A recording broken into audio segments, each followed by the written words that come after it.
High রে স্বার্থপর দুনিয়া। এই দুনিয়াকে আর কি বলবো, দুনিয়ার তো দোষ নয়, দোষ আমাদের।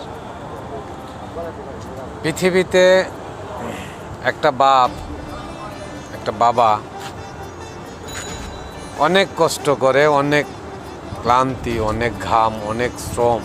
মা চিন্তা করে আমার সন্তান আগামীকালকের কি খাবে, আর একটা বাবা চিন্তা করে যে আমার সন্তান সারা জীবন কি খাবে। একটা মা চিন্তা করে আমার সন্তান কিভাবে লেখাপড়া করবে, আর একটা বাবা চিন্তা করে আমার সন্তানের ভবিষ্যৎ কি হবে। বাবার চিন্তা ভাবনা আর মায়ের চিন্তা ভাবনা কখনোই এক না। মায়ের পায়ের নিচে সন্তানের ভেষ, কথাটা বাস্তব, কিন্তু মায়ের ভেষ সন্তান